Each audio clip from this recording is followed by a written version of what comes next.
வணக்கம் நண்பர்களே. TNPSC group 4, group 2, group 1 எந்த எக்ஸாம் ஆனாலும் சரி, அதே மாதிரி டிஆர்பி, டெட் எக்ஸாம் எதுவானாலும் அவங்க கண்டிப்பாக கொஷின்ஸ் கேட்கக்கூடிய ஒரு டாபிக் அப்படின்னு பார்த்தீங்கன்னா மென்சுரேஷன், அளவியல் டாபிக். அதுலேயும் 10th புக்கில் பார்த்தீங்க அப்படின்னா உருளை, கூம்பு இந்த வடிவங்கள்லாம் இருக்கும். நாம் அதோடைய கன அளவு, புறப்பரப்பு கண்டுபிடிக்கிறதுக்குலாம் ஆல்ரெடி ஃபார்முலா பார்த்துருக்கோம். இந்த வீடியோவில் நம்ம என்ன பார்க்க போகிறோம் அப்படின்னா 10th புக்கில் அவங்க புக்கோட இன்சைடில் திங்கிங் கார்னர், முன்னேற்ற சோதனை அப்படிங்கிற மாதிரியான சில டாபிக் கொடுத்துருப்பாங்க. அதிலிருந்து கண்டிப்பாக ஒரு எக்ஸாம்லையுமே ஒன்றோ இல்லை 2 கேள்விகளோ கேட்குறாங்க. இப்போ இந்த வீடியோவில் நம்ம என்ன பார்க்க போகிறோம் அப்படின்னா அதில் அவங்க சிந்தனை வினாக்கள் திங்கிங் கார்னரில் கொடுத்துருக்கக்கூடிய 10th புக்கு அளவியல் டாப்பிக்கில் திங்கிங் கார்னரில் கொடுத்துருக்கக்கூடிய கொஷின்ஸுக்கான ஆன்சர்ஸ் தான் நாம் இங்கே பார்க்க போகிறோம். இதில் கண்டிப்பாக இந்த திங்கிங் கார்னர்லையும் நம்ம அடுத்ததாக போட போகிற வீடியோ முன்னேற்ற சோதனையிலையும் பார்த்தீங்க ப்ராக்ரஸ் செக்கிங் அப்படின்னு சொல்லுவாங்க. இது ரெண்டுத்துலேருந்தும் 1 இல்லைன்னா 2 கேள்விகள் கேட்குறதுக்கு நிறையவே வாய்ப்புகள் இருக்குது. இதில் முதல் கேள்வி பாருங்கள். ஓரலகு தடிமனும் 6 அலகுகள் ஆரமும் கொண்ட H வட்ட வில்லைகளை ஒன்றின் மீது ஒன்றாக அடுக்கும் பொழுது தோன்றும் திண்ம உருவத்தின் வடிவம் என்ன, அதன் வலைபரப்பை காண்க. நான் இங்கே உங்களுக்கு ஆப்ஷன்ஸ் எதுவும் வச்சு கொடுக்கல. புக்கில் கொடுக்கும்போது கொஷின்ஸ் இப்படி தான் கொடுத்துருக்காங்க. எக்ஸாமில் கேட்கும்போது கண்டிப்பாக ஆப்ஷன் வச்சு தான் கொடுப்பாங்க. நான் உங்களுக்கு அந்த கான்செப்ட் என்னன்றதை புரிய வச்சிடணும் அப்படிங்கிறதுக்காக ஆப்ஷன்ஸ் இல்லாமல் தான் கொடுத்துருக்கேன். இப்போ இதில் பார்த்தீங்க அப்படின்னா நம்ம கனளவுக்கான வீடியோ போட்டிருப்போம், ஃபார்முலாஸ் எப்படி ஞாபகம் வச்சுக்கிறது அப்படிங்கிறதுக்கு. அங்கேயே நம்ம இந்த விஷயத்தை பற்றி பேசியிருப்போம். வட்ட வடிவ வில்லைகளை நம்ம ஒன்றுக்கு மேலே ஒன்றா அடுக்கிறோம் அப்படின்னா நமக்கு என்ன வடிவம் கிடைக்கும் அப்படின்னா உருளை வடிவம் கிடைக்கும். ஸோ அவங்க கேட்டிருக்க முதல் கேள்விக்கான பதில் அந்த வடிவம் என்னன்றதுக்கு உருளைங்கிறது ஆன்சர்.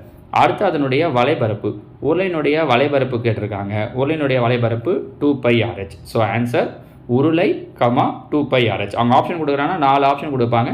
அதில் எது இதுக்கு ஆப்டாக இருக்கோ அதை சூஸ் பண்ணிங்கன்னா போதும். சரிங்களா? அடுத்ததாக 2வது கேள்வி. இந்த வீடியோ உங்களுக்கு ரொம்ப ரொம்ப ரொம்ப ரொம்ப இம்பார்ட்டண்ட்டானதுமா. ஏன்னா டிஎன்பிஎஸ்சி குரூப் 4 எக்ஸாம் இப்போ சமீபத்தில் இந்த 2024 நடந்த எல்லா எக்ஸாம்லையுமே இந்த ஏரியாவிலேருந்து ஒரு கொஷின் கேட்டிருக்காங்க. நான் ஆல்ரெடி இந்த ஃபஸ்ட் எக்ஸாம் இன்ஜினியரிங் சர்வீஸுக்கான வீடியோ போட்டிருக்கேன் பாருங்கள். அதுலேயுமே இதுலேருந்து ஒரு கொஷின் கேட்டிருக்காங்க சொல்லியிருப்பேன். அடுத்தடுத்த கொஷின்ஸ் போடும்போதும் இந்த வீடியோவை பேஸ் பண்ணி அவங்க என்னென்ன கொஷின் கேட்டிருக்காங்கன்னு நான் சொல்கிறேன். அடுத்தது 2வது கேள்வி.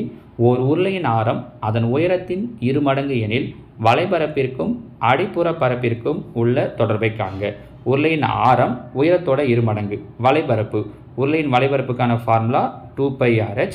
அதன் அடிப்பரப்புக்கான ஃபார்முலா πr². ஏன்னா அடிப்பக்கம் என்ன வடிவத்தில் இருக்கும் அப்படின்னா வட்ட வடிவத்தில் இருக்கும். அப்போ அடிப்புற பரப்புன்றது வட்டத்தின் பரப்பளவு. ஆரம் உயரத்தின் 2 மடங்கு இதோ இருக்கு இல்லையா? இந்த ஆரம் என்ன சொல்கிறாங்கன்னா உயரத்தோட 2 மடங்கு அப்படின்னு கொடுத்துருக்காங்க. இப்போ உதாரணத்துக்கு உயரம் நான் 1ன்னு வச்சுக்கிறேன்னு வச்சுக்கோங்க. அப்போ ஆரம் என்னவாயிடும்னா 2 ஆகிடும். கரெக்டாக? நீங்கள் உயரம் என்ன வேணாலும் எடுத்துக்கலாம். இங்கே வரும்போது அதோட டபுள் மடங்காக எடுத்துக்கணுன்றதால் நான் 1ன்னு எடுத்துக்கிறேன்.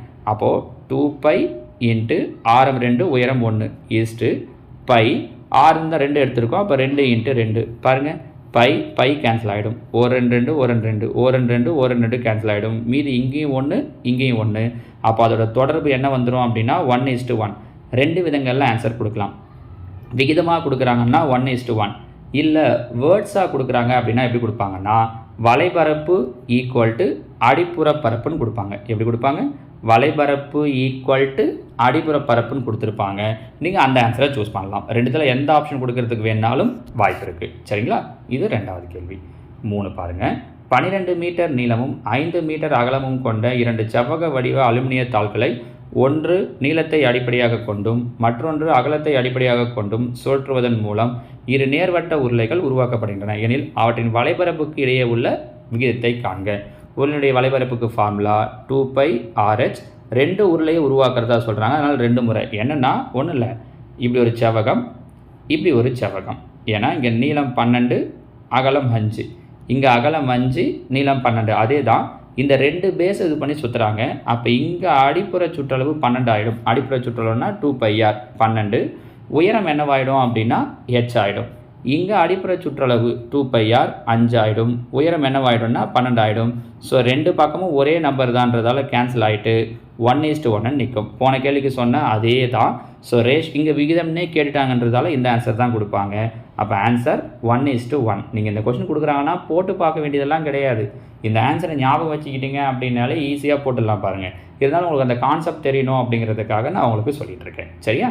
அடுத்தது 4வது. சம ஆரத்தையும் உயரத்தையும் கொண்ட ஒரு கூம்பின் புறப்பரப்பை அதன் ஆரத்தின் வழியே எழுதுங்கன்னு கேட்டிருக்காங்க. கூம்பினுடைய புறப்பரப்பு, இங்கே புறப்பரப்பு அப்படிங்கிறது வலைபரப்பாக மீன் பண்ணியிருக்காங்க. மொத்த புறப்பரப்பை மீன் பண்ணியும் சொல்லலாம், நான் ரெண்டையுமே சொல்கிறேன். வலைபரப்பை மீன் பண்ணோம் அப்படின்னா கூம்பினுடைய வலைபரப்புக்கு ஃபார்முலா πrl. அவங்க என்ன கொடுத்துட்டாங்கன்னா ஆரமும் உயரமும் சமம், ஆரத்தின் வழியே காண்க அப்படின்னு கேட்டிருக்காங்க. நம்ம ஏற்கனவே சொல்லியிருக்கோம் L² = R² + H². ஆரமும் உயரமும் சமன்றதால் இதையும் நான் H²யும் R²னே வச்சுக்கலாம். அப்புறம் எடுத்து ஆட் பண்ணோன்னா 2R². L² = 2R². அப்போ L = 2க்கு ரூட் எடுத்தால் √2, R² ரூட் எடுத்தோன்னா R. அப்போது வலைபரப்பு என்ன கிடைக்கும்னா πr இன்ட்டு Lக்கு பதில் என்னென்னு எழுதலாம் அப்படின்னா √2Rன்னு எழுதலாம். பாருங்கள், √2 π ஆரையும் பெருக்கணும்னா R². So answer √2πr². வலைபரப்பின் விகிதம், வலைபரப்பு கேட்டிருந்தாங்கன்னா இங்கே கூம்பின் புறப்பரப்புன்னு சொல்லியிருக்காங்க. இது இவங்க ரெண்டு விதமாகவும் மீன் பண்ண வாய்ப்பு இருக்குது. ஒருவேளை புறப்பரப்புன்றத மொத்த புறப்பரப்பை மீன் பண்ணாங்கன்னா πr இன்ட்டு L + R. ஆனால் புக்கில் அவங்க கொடுக்கும்போது புறப்பரப்பு அப்படிங்கிறது மொத்த புறப்பரப்பை தான் டெனோட் பண்ணும் அப்படின்னு ஒரு இடத்துல சொல்லியிருக்காங்க. ஸோ இந்த ஆன்சரை வச்சு அவங்க கேட்குறதுக்கு வாய்ப்பு இருக்குது. πr இன்ட்டு Lக்கு தான் என்ன கண்டுபிடிச்சிருக்கோன்னா √2R + R. இதுலேருந்து என்ன பண்ணலாம், ரெண்டுத்துலேயும் ஆரை வெளியே எடுத்துடலாம். அப்போ πr² இன்ட்டு √2 + 1. சப்போஸ் வலைபரப்பு கேட்டாங்கன்னா இந்த ஆன்சர், மொத்த புறப்பரப்பு வச்சு கேட்டாங்கன்னா πr² இன்ட்டு √2 + 1ங்கிறது ஆன்சர். சரிங்களா, ரெண்டையுமே நோட் பண்ணி வச்சுக்கோங்க. அடுத்தது 5, இதை பேஸ் பண்ணியே கேட்டிருக்கோம். மேலே கூறப்பட்ட பரப்பை கூம்பின் அடிப்புற பரப்புடன் ஒப்பிடுக. இந்த பரப்பை அதோட அடிப்புற பரப்போட, உதாரணத்துக்கு வலைபரப்பு, நமக்கு வலைபரப்பு என்ன வந்துச்சு, √2πr² வந்துச்சு. அதோட அடிப்புற பரப்பு, கூம்பினுடைய அடிப்பக்கம், கூம்பு இப்படி இருக்கும், அதோட அடிப்பக்கமும் வட்ட வடிவத்தில் தான் இருக்கும். அப்போ வட்டத்தின் பரப்பளவும் என்னது தான், πr² தான். ஸோ இந்த πr² கேன்சல் ஆகிடும். அப்போ ஆன்சர் என்ன நிற்கும்னா √2:1 நிற்கும். இது வலைபரப்பை பேஸ் பண்ணியிருந்தாங்கன்னா. மொத்த புறப்பரப்பை பேஸ் பண்ணியிருந்தாங்கன்னா நம்ம இங்கே என்ன சொல்லியிருந்தோம் பாருங்கள், πr² இன்ட்டு √2 + 1 நினச்சி, அப்போ πr² கேன்சல் ஆகிட்டா √2 + 1:1. அவங்க எதை பேஸ் பண்ணி கொடுக்குறாங்களோ, ஒன்றும் பெரிய வித்தியாசம்லாம் இல்லை. வலைபரப்பை பேஸ் பண்ணால் √2:1, மொத்த புறப்பரப்பை பேஸ் பண்ணால் √2 + 1:1. ரெண்டுத்தில் ஏதாவது ஒரு ஆன்சர் தான் கொடுத்துருப்பாங்க. பெரும்பாலும் அவங்க வலைபரப்பை பேஸ் பண்ணி கொடுக்கறது தான் சான்ஸ் இருக்குது. நான் உங்களுக்கு என்ன பண்ணிட்டேன்னா 2 சான்ஸில் எது இருந்தாலும் ஆன்சர் பண்ணுங்கள் அப்படிங்கிறதுக்கு ஏற்ற மாதிரி சொல்லிட்டேன். சரியா, அடுத்தது 6வது கேள்வி பாருங்கள். ஒரு கோளத்தின் புறப்பரப்பு 36 π சதுர அலகுகள் எனில் ஆரத்தின் மதிப்பை காண்க. இந்த கேள்விகள் எல்லாமே 10th புக்கில் சிந்தனை வினாக்கள், திங்கிங் கார்னரில் இருக்கிறது. நான் புக்கில் இருக்கிறத அப்படியே கட் பண்ணி எடுத்தேன் அப்படின்னா உங்களுக்கு அது பார்க்கறதுக்கு ரொம்ப சின்னதாக இருக்கும் அப்படிங்கிறதுக்காக நான் உங்களுக்காக டைப் பண்ணி கொஞ்சம் பெரிய ஃபாண்ட்டில் கொடுத்துருக்கேன். சரியா, கோளத்தின் புறப்பரப்புக்கான ஃபார்முலா 4πr². இதை தான் எவ்வளோ கொடுத்துருக்காங்க அப்படின்னா 36 π. ஸோ ரெண்டு பக்கமும் π கேன்சல் ஆகிடும். 1 நாள் 4, 9 நாள் 36. அப்போ R² எவ்வளோ கிடைக்குது அப்படின்னா 9. அப்போ ஆரம் என்னவாகும், 9க்கு ரூட் எடுத்தோன்னா 3. ஏன்னா அவங்க கேட்டிருக்கிறது ஆரம் தான் கேட்டிருக்காங்க. அப்போ ஆரம் 3 அலகுகள். ஏன்னா இங்கே சொல்லும்போது சதுர அலகுகள் தான் சொல்லியிருக்காங்க. அப்போ ஆன்சர்லையும் அலகுகள் தான் வரும். சரியா, அடுத்து 7, ஒரு கோளத்தில் எத்தனை மீப்பெரு வட்டங்கள் உள்ளன. ஒரு கோளம்னு எடுத்துக்கிட்டோன்னா அதில் எத்தனை மீப்பெரு வட்டங்கள், எந்த பக்கம் கட் பண்ணாலும் இந்த மையத்தை பேஸ் பண்ணி அது மீப்பெரு வட்டம் தான். ஸோ ஆன்சர் எண்ணற்ற மீப்பெரு வட்டங்கள் உள்ளன. தமிழில் எண்ணற்ற, எண்ணிக்கையற்ற எந்த வார்த்தை வேணாலும் யூஸ் பண்ணலாம். இங்கிலீஷில் இன்ஃபைனட் நம்பர் ஆஃப்னு யூஸ் பண்ணலாம். சரிங்களா, எண்ணற்ற மீப்பெரு வட்டங்கள் உள்ளன. ஆன்சர் எண்ணற்ற. அடுத்து 8, ஒரு பூமியின் விட்டம் 12,756 கிலோமீட்டர் எனில் அதன் புறப்பரப்பை காண்க. இந்த கொஷின் கவனிச்சுக்கோங்க, இதுவும் புக்கில் இருக்கிற கொஷின் தான். ஒருவேளை இதை கேட்டுட்டாங்க அப்படின்னா இங்கே பூமியின் விட்டம் கொடுத்துருக்காங்க. நம்ம ஃபஸ்ட்டு ஆரம் கண்டுபிடிக்கணும். ஆரம்ங்கிறது விட்டத்தில் பாதி. அப்போ 6 2 12, 3 2 6, 7 2 14, 8 2 16, 6378 கிலோமீட்டர்னு கிடைக்கும் ஆரம். அவங்க கேட்குறது புறப்பரப்பு. கோளத்தின் புறப்பரப்புக்கான ஃபார்முலா 4πr². அப்போது 4 இன்ட்டு பையை, பெரும்பாலும் பையக்கான வேல்யூ கொடுக்க மாட்டாங்க, பை அப்படியே வச்சுப்பாங்க. R²னா இதை ஸ்கொயர் பண்ணணும். 6378 ஸ்கொயர் பண்ணி வர ஆன்சரை 4ஓட பெருக்கணும். அப்படி 4ஓட பெருக்குனிங்கன்னா உங்களுக்கு என்ன ஆன்சர் கிடைக்கும் அப்படின்னா 162715536 அப்படின்னு கிடைக்கும். இந்த பை அப்படியே நிற்கும். சரியா, இந்த ஆன்சரை வேணால் சும்மா ஒரு வாட்டி பார்த்து வச்சுக்கோங்க. இது வரைக்கும் ஆனால் கேட்கல, கேட்டாங்க அப்படின்னா நீங்கள் அந்த நேரத்தில் உட்காந்து செஞ்சுட்டு இருக்க வேண்டாம். இது ஒரு வாட்டி பார்த்து வச்சிருக்கீங்கனாலே உங்களுக்கு ஞாபகம் வந்துடும். இப்படின்னு ஆன்சரை ஞாபகம் வச்சுக்கலாம். ஒருவேளை பையோடைய வேல்யூ கொடுத்துட்டு இருந்தாங்கன்னா பைக்கு 22/7 அப்ளை பண்ண வேண்டியது இருந்துச்சுன்னா, ஏன்னா இந்த ஆன்சரை கொடுக்கலன்னா பைக்கு பதில் 22/7 கொடுத்துருவாங்க. நீங்கள் எனக்கு ஒன்று பண்ணுங்கள், இந்த ஆன்சரை 22ஆல் மல்டிப்ளை பண்ணி 7ஆல் டிவைட் பண்ணால் என்ன ஆன்சர் வருது அப்படிங்கிறத கீழே கமெண்ட்டில் சொல்லுங்கள். பையோட வச்சா என்ன வரும்னு நான் சொல்லிட்டேன். நீங்கள் பைக்கு வேல்யூ கொடுத்தாங்கன்னா என்ன வரும் அப்படிங்கிறத எனக்கு கீழே கமெண்ட்டில் சொல்லுங்கள். யார் சரியாக சொல்கிறீங்கன்னு பார்க்கலாம். சரிங்களா? ஓகே, அடுத்தது 9th ஒன். ஒரு அரைக்கோளத்தின் மொத்த புறப்பரப்பு அதன் அடிப்பரப்பின் எத்தனை மடங்காகும்? இது ஒரு இம்பார்ட்டண்டான கொஷின். அரைக்கோளத்தோட மொத்த புறப்பரப்பு, அரைக்கோளத்தின் மொத்த புறப்பரப்புக்கு ஃபார்முலா 3πr². அடிப்பரப்பு எது? அரைக்கோளத்தினுடைய அடிப்பரப்பும் என்ன வடிவத்தில் தான் இருக்கும்னா வட்ட வடிவத்தில் தான் இருக்கும். அப்போ வட்டத்தின் பரப்பளவு πr². இது πr², இது 3πr². எத்தனை மடங்குன்னு கேட்டிருக்காங்க. அப்போ எத்தனை மடங்கு? 3 மடங்கு. ஸோ அதனுடைய அடிப்பரப்பை போல் 3 மடங்குன்றது தான் ஆன்சர். இதெல்லாம் ஆப்ஷன் ரொம்ப ஈஸியாக வைப்பாங்க. 2, 3, அரை, 4 அப்படின்லாம் வைப்பாங்க. நீங்கள் டக்குன்னு பார்த்த உடனே சூஸ் பண்ணிடலாம் பாருங்கள். சரிங்களா? அடுத்ததாக 10. ஒரு கோலத்திலிருந்து எத்தனை அரைக்கோளங்கள் கிடைக்கும்? ஒரு கோலம் இருக்குது, அந்த கோலத்திலேருந்து எத்தனை அரைக்கோளம் கிடைக்கும் அப்படின்னா ஒரு சமயத்தில் 2 அரைக்கோளம் தான் கிடைக்கும். ஒரு வாட்டி இப்படி கட் பண்ணுறோம் அப்படின்னா எந்த பக்கம் கட் பண்ணாலும் சரி 2 அரைக்கோளம் தான் கிடைக்கும். அப்போது ஒரு சமயத்தில் எவ்வளோ அரைக்கோளம் தான் கிடைக்கும்னா 2 அரைக்கோளங்கள் கிடைக்கும். சரிங்களா? அடுத்ததாக 11. ஒரு உருளையின் உயரம் அதன் ஆரத்தின் வர்க்கத்தோடு எதிர்விகித தொடர்புடையது எனில் அதன் கன அளவு. உருளையின் உயரம் எதை வச்சு கேட்டிருக்காங்கன்னா கனலை வச்சு கேட்டிருக்காங்க. உருளையின் கன அளவுக்கான ஃபார்முலா πr²h. அவங்க சொல்ல வரது புரியுதான்னு பாருங்கள். உயரம் இது இருக்கு இல்லையா, இந்த உயரம் ஆரத்தின் வர்க்கத்தோடு, ஆரத்தின் வர்க்கம்னா r², எதிர்விகித தொடர்பு, எதிர்விகித தொடர்புனா 1/ன்னு அர்த்தம், டிவைடில் வந்துடணும். அப்போ πr² இன்ட்டு ஹெச்சுக்கு பதில் 1/r². என்னவாயிடும்? r² கேன்சல் ஆகிடும். அப்போ பேலன்ஸ் என்ன மட்டும் நிற்கும் அப்படின்னா பை மட்டும் நிற்கும். 2 விதத்தில் ஆன்சர் கொடுக்கலாம். ஒன்று பைன்னு சொல்லி கொடுக்கலாம், அதனுடைய கன அளவு பை. இல்லாட்டி வேறு வேர்டு என்ன சொல்லலாம் அப்படின்னு பார்த்தீங்கன்னா மாறிலின்னு கொடுக்கலாம். ஏன்னா இந்த 1/r² தான் எடுக்கணும்னு இல்லை, 2/r², 3/r²ன்னு எப்படி வேணாலும் எடுக்கலாம். அப்படிங்கிறதால ஆன்சர் நமக்கு சொல்லும்போது பையன் கொடுத்துருந்தாலும் கரெக்டு தான், மாறிலின்னு கொடுத்துருந்தாலும் கரெக்டு தான். இந்த மாதிரி சில காரணங்களால் தான் நான் உங்களுக்கு கீழே ஆப்ஷன் வைக்கல. ஆப்ஷன் வச்சா நீங்கள் அதை மட்டும் ஃபோக்கஸ் பண்ணுவீங்கன்றதால தான் உங்களுக்கு அந்த ஐடியா தெரிஞ்சு நீங்கள் அப்ளை பண்ணணும். எந்த ஆப்ஷன் கொடுத்தாலும் உங்களுக்கு அந்த இடத்துல சூஸ் பண்ண தெரியணும் பாருங்க. ஏன்னா ஒரு முறையும் அவன் ஆன்சர்ஸில் கிரிட்டிக்கலாக மாற்றி வைக்கிறாங்க. சரிங்களா? அப்போது பையன் கொடுத்தாலும் கரெக்டு, மாறிலின்னு கொடுத்தாலும் கரெக்டு, நிச்சயமாக 2த்தையும் கொடுக்க மாட்டாங்க. சரிங்களா? ஓகே, அடுத்ததாக 12. 6 ஆரமும் h உயரமும் உடைய ஒரு உருளையின் கனளவை அதன் ஆரம் பாதியாகும் போது காண்க. இங்கே 2 கொஸ்டின் கேட்டிருக்காங்க, ஒன்றா பார்க்கலாம். உருளையுடைய கனளவு என்ன ஃபார்முலா? πr²h. ஆரம் பாதியாகுது. ஆரம் பாதியாகுதுன்னா இங்கே பாருங்கள் r². அப்போது r/2 ஹோல் ஸ்கொயர்னு ஆகிடும். அப்போது பையில் 2 இருக்கிறதால 2 ஸ்கொயர் பண்ணால் பையில் என்னவாயிடும்னா 4 ஆகிடும். மேலே πr²h நிற்கும். அப்போது ஆரம் பாதியாகுதுன்னா அதோட கனளவு என்னவாகும் அப்படின்னா 4ல் 1 மடங்காகும், இல்லை 4ல் 1 பங்காகும். ஆப்ஷன் எப்படி வேணாலும் கொடுக்கலாம். 1/4ன்றது தான். புரியுதான்னு பாருங்கள்.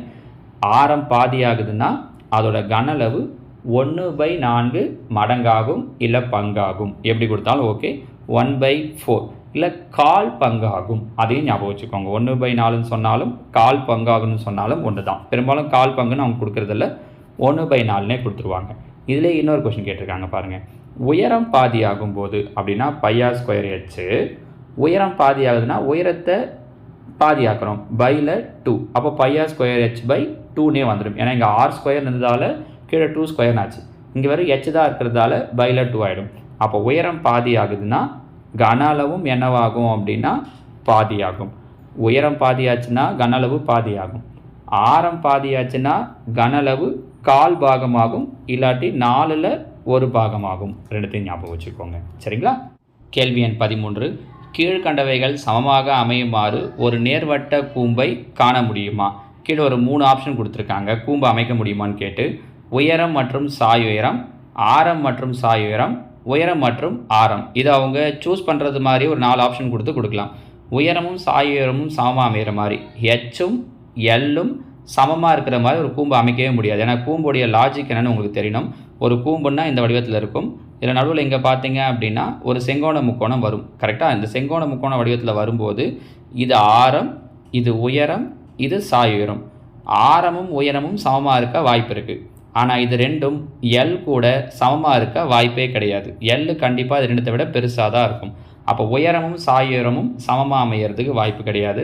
அதே மாதிரி தான் பாருங்கள், ஆரமும் சாய் உயரமும் சமமாக அமையறதுக்கும் வாய்ப்பு கிடையாது. இப்போ சொன்னது தான், உயரமும் ஆரமும் சமமாக அமையறதுக்கு வாய்ப்பு இருக்குது. இந்த 3 ஆப்ஷனை கொடுத்துட்டு ஏபிசின்னு கொடுத்து கூட ஃபஸ்ட்டும் செகண்டும் கரெக்டு, ஃபஸ்ட்டும் தேர்டும் கரெக்டு அமையறதுக்கு வாய்ப்பு இருக்குது அப்படிங்கிற மாதிரி இதை மாற்றி கொடுக்கலாம். சரியா? ஸோ உயரமும் ஆரமும் சமமாக அமைய வாய்ப்பு இருக்குது, மற்ற 2 சான்ஸும் கிடையாது. ஓகேவா? ஏன் இது எல்லாத்தையும் எடுத்து ஒவ்வொன்றையும் சொல்லிகிட்டு இருக்கேன்னா, நீங்கள் டிஆர்பி எழுதினாலும் சரி, டிஎன்பிஎஸ்சி எழுதினாலும் சரி, எந்த ஒரு சின்ன விஷயத்துலையும் இங்கே வந்து விட்டுறக்கூடாது அப்படிங்கிறதுக்காக தான் இவ்வளோ தூரம் விளக்கமாக சொல்லிகிட்டு இருக்கேன். ஆல்ரெடி இதை வச்சு நம்ம ஃபார்முலாவை மட்டுமே தனி வீடியோவாக போட்டிருக்கோம். அடுத்தடுத்து அந்த டெய்லி மேத்ஸ் காலை எழுந்தவுடன் கணக்கில் சொல்லும் போதும் கன அளவு டாப்பிக்லேருந்து நிறைய வீடியோஸ் போட்டிருக்கோம் 5 கொஸ்டினாக வச்சு. ஸோ இங்கேருந்து நிச்சயமாக 2 கேள்விகள் வர்றதுக்கு வாய்ப்பு இருக்குது. எந்த எக்ஸாம் நீங்கள் எழுதுனீங்கனாலும் ஒரு முறை அதை பார்த்து புரிஞ்சுக்கிட்டிங்கன்னா எந்த எக்ஸாம் எழுதினாலும் அதை அட்டன் பண்ணுற அளவுக்கு நீங்கள் தெளிவாகிடணும். அதனால தான் ஒரு விஷயத்தையும் நான் இவ்வளோ டீப்பாக சொல்லிகிட்டு இருக்கேன். சரியா? அடுத்தது 14. இரு கூம்புகளின் கன அளவுகள் சமம் எனில் அவற்றின் ஆரம் மற்றும் உயரம் ஆகியவற்றின் விகிதம் காண்க. 2 கூம்போட கன அளவு சமமாக இருக்குனாலே அதோட ஆரமும் உயரமும் சமமாக தான் இருக்கும். அப்போ ஆரம் மற்றும் உயரத்துடைய விகிதம் 1:1. ஓகேவா? ஏன்னா கன அளவுக்கான ஃபார்முலா 1/3 πr²h. ஆரம் உயரம் சமமாக இருந்தால் மட்டும்தான் ஒன்றுத்தை ஸ்கொயர் பண்ணி இன்னொருத்த மல்டிப்ளை பண்ணும்போது கரெக்டாக வரும். ஸோ ஆரம் மற்றும் உயரத்தின் விகிதம் 1:1. சரியா? அடுத்து 15. ஒரு கூம்பு, ஒரு அரைக்கோளம், ஒரு உருளை ஆகியவற்றின் அடிப்புற பரப்புகள் சமம். உருளை மற்றும் கூம்பின் உயரங்கள் ஆரத்திற்கு சமம் எனில் இவை 3இன் கன அளவுகள் சமமான்னு கேட்டிருக்காங்க. நான் இந்த கொஸ்டின் இங்கே மாற்றிக்கிறேன். இவற்றின் 3இன் கன அளவுகளின் விகிதம்னு மாற்றிக்கிறேன். 3இன் கன அளவுகள் சமமாக இருக்காது, சமம் அல்ல. ஏன் விகிதம்னு மாற்றுறேன்னா, இது பழைய சிலபஸில் 10th புக்கில் இருக்கக்கூடிய ஒரு கொஷின். அதே மாதிரி புது சிலபஸ்லேயும் இந்த ஒரு 3 வடிவங்களை கொடுத்துட்டு அதோட கன அளவு இல்லை புறப்பரப்போட விகிதம்னு கேட்டிருக்காங்க. மொத்தமாக ஒரு 4-5 கொஷின் இருக்குது இந்த மாடலில், பழைய புக்லேயும் புது புக்லேயும் சேர்த்து. நான் உங்களுக்கு மொத்தத்தையும் சேர்த்து தனி ஒரு வீடியோவாக போடுறேன். விளக்கமெல்லாம் பெருசாக தேவையே இல்லாமல் இந்த கொஷின் கேட்டால் இந்த ஆன்சர் அப்படிங்கிறது மாதிரி அந்த 5 கொஷினை மட்டும் எடுத்து நான் உங்களுக்கு தனியாக போடுறேன். இப்போ இந்த கொஷினுக்கு இங்கே நான் விளக்கம் சொல்கிறேன் பாருங்கள். கூம்பினுடைய கன அளவுக்கான ஃபார்முலா 1/3 πr²h. அடுத்த வடிவம் அரைக்கோளம். அரைக்கோளத்தினுடைய கன அளவுக்கு ஃபார்முலா 2/3 πr³. அடுத்து உருளையின் கன அளவுக்கான ஃபார்முலா πr²h. அடுத்து என்ன சொல்லிட்டாங்கன்னா, அடிப்பரப்புகள் சமம். அடிப்பரப்புகள்னால் இந்த πr², இந்த πr², இங்கே πr³ ஒரு πr² போயிடுச்சுன்னா இன்னொரு r மட்டும் இருக்கும். அடுத்தது உருளை மற்றும் கூம்பின் உயரங்கள் ஆரத்திற்கு சமம். உயரமும் ஆரமும் சமம். அப்போ இந்த உயரம், இந்த ஆரம், இந்த உயரம் எல்லாம் கேன்சல் ஆகிடும். மீதி என்ன மட்டும் நிற்கும் அப்படின்னா, இங்கே 1/3 ஈஸ்ட்டு 2/3 ஈஸ்ட்டு இங்கே 1 மட்டும் நிற்கும். ஏன்னா எல்லாம் கேன்சல் ஆகிடுச்சு. இப்போ 3ஆல் பெருக்கிட்டோம் எல்லாத்தையும். ஏன்னா பையில் 3 இருக்கிறதால இங்கே 1 நிற்கும், இங்கே 2 நிற்கும், இங்கே 3. So answer 1:2:3. நீங்கள் ஞாபகம் வச்சுக்க வேண்டியது இது மட்டும்தாம்மா. உங்களுக்கு எப்படி வருதுன்னு சொல்கிறதுக்காக நான் அந்த விளக்கத்தை சொன்னேன். கூம்பு, அரைக்கோளம், உருளை, இந்த வடிவத்தை ஞாபகம் வச்சுக்கோங்க. இது 3த்துக்கும் கன அளவுடைய விகிதம் எப்படி கொடுக்குறாங்கன்னா 1:2:3. இந்த மாடல் இன்னொரு 3-4 கொஷின்ஸ் இருக்குது. நான் மொத்தமாக சேர்த்து, ஏன்னா எடுத்துக்காட்டுலையும் கொடுத்துருக்காங்க, பயிற்சியில் பின்னாடி 1 மார்க்லன்னு கொடுத்துருக்காங்க. பழைய புக்கில் ஒரு 2 கொஷின் இருக்குது. மொத்தத்தையுமா சேர்த்து நான் உங்களுக்கு இன்னொரு வீடியோவாக தனியாக போட்டு சொல்கிறேன். ஏன்னா மொத்தத்தையும் ஒரே இடத்துல பார்த்துட்டீங்க அப்படின்னா உங்களுக்கு இன்னும் ஞாபகம் வச்சுக்கிறதுக்கு ஈஸியாக இருக்கும். அடுத்து 16. ஒரு கோளத்தின் மீப்பெரு வட்டத்தின் வழியாக செல்லும் தளம் கோளத்தை டேஷ் பகுதிகளாக பிரிக்கும், 2 பகுதிகளாக பிரிக்கும். இப்படி கோளம் இருக்குது. இதனுடைய மீப்பெரு வட்டன்றது இந்த மேக்ஸிமம் சைஸ் இந்த இடத்துல நடுவில்னு வச்சுக்கோங்க. இந்த தளம்னா ஒரு கோடு, வேறு எதுவும் கூட ஞாபகம் வச்சுக்க வேண்டாம். இது கோளத்தை எத்தனை பகுதியாக பிரிக்கும்னா 2 பகுதியாக. தளம்னா இந்த மாதிரி எடுத்துப்பாங்க, நீங்கள் கோடுன்னு ஞாபகம் வச்சுக்கோங்க. ஸோ எத்தனை பகுதியாக பிரிக்கும்? 2 பகுதிகளாக பிரிக்கும். சரிங்களா? அடுத்ததாக 17. இந்த சிந்திக்க டாப்பிக்கில் நம்ம பார்க்க போகிற கடைசி கொஷின் இது. சரிங்களா? இன்னும் ஒரு சிலதெல்லாம் நமக்கு கொஷினில் கேட்கவே முடியாத அளவுக்கு இது முடியுமா வருமா அந்த மாதிரியான கொஷின்ஸ் கேட்டிருக்காங்க. நான் அதெல்லாம் ஸ்கிப் பண்ணிட்டேன். நமக்கு எக்ஸாமில் அவங்க கேட்கக்கூடிய பாயிண்ட்ஸை மட்டும் நான் எடுத்து உங்களுக்கு கொடுத்துருக்கேன். சரியா? அடுத்தது 17. ஒரு கோளத்தின் கன அளவு மற்றும் புறப்பரப்பு ஆகியவை சம அளவில் இருக்குமெனில் கோளத்தின் ஆரம். இது ஒரு முறை டிஎன்பிஎஸ்சியில் கேட்டிருக்காங்க. கோளத்தின் கன அளவுக்கான ஃபார்முலா 4/3 πr³. இதுவும் அதனுடைய புறப்பரப்பு 4πr². இது 2 சமம்னு சொல்லிட்டாங்க. பாருங்கள் 4 π இங்கே ஒரு ஆர் ஸ்கொயரில் ஆர் க்யூபில் ஆர் ஸ்கொயர் கேன்சல் ஆகிடும். மீதி என்ன இருக்கும், இங்கே பையில் 3 r/3ன்னு இருக்கும், இங்கே 1ன்னு இருக்கும். இந்த 3 இங்கே வந்துடும். அப்போ r equal to 3 1s are 3. அப்போ அதனுடைய ஆரம் 3 அலகுகள். கரெக்டாக அவங்க சென்டிமீட்டர் மீட்டர்லாம் சொல்லன்றதால வெறும் 3 அலகுகள், ஆரம் 3. புரியுதா? இது ஒரு முறை டிஎன்பிஎஸ்சியில் கேட்டிருக்காங்கம்மா. ஸோ இந்த என்னோட இது என்ன அப்படின்னா, இந்த 17 கேள்வியிலிருந்தே அவங்க டிஎன்பிஎஸ்சிலே ஆகட்டும் இல்லை டிஆர்பிலே ஆகட்டும் ஒரு கேள்வி கேட்கறதுக்கு வாய்ப்பு இருக்குது. இன்னும் இதில் முன்னேற்ற சோதனைன்னு ஒன்று இருக்குது. அந்த முன்னேற்ற சோதனையில் ஒரு 20 கேள்விகள் எடுத்து வச்சுருக்கேன் இதே மாதிரி. அதை நான் உங்களுக்கு அடுத்ததாக ஒரு வீடியோவாக போடுறேன். அதிலிருந்துமே அவங்க இந்த மாதிரி ஒரு கொஷின் கேட்குறதுக்கு வாய்ப்பு இருக்குது. இதெல்லாம் நீங்கள் நோட் பண்ணி வச்சுக்கிட்டு கூட எழுதி பார்த்துக்கிட்டு சும்மா எக்ஸாமுக்கு போகிறப்போ ஒரு வாட்டி இந்த பாயிண்ட் எல்லாம் பார்த்துட்டு போயிட்டீங்க அப்படின்னா உங்களுக்கு நீங்கள் அங்கே போட்டு பார்க்க வேண்டியதே கிடையாது. இந்த கொஷின் மாதிரி இந்த மாதிரி இதெல்லாம் பாருங்களேன், பெரிய பெரிய சம் எல்லாம் எதுவும் கிடையாது. நம்ம பார்த்துட்டு அப்படியே ஆன்சர் சொல்கிறது மாதிரி தான் இருக்கும். நீங்கள் டக்குன்னு அந்த இடத்துல சூஸ் பண்ணிடலாம் கன்ஃபியூஸ் ஆகாமல். சரிங்களா? முன்னேற்ற சோதனை வரக்கூடியதை நான் உங்களுக்கு அடுத்த வீடியோவில் போடுறேன். ஓகேவா? தேங்க்யூ.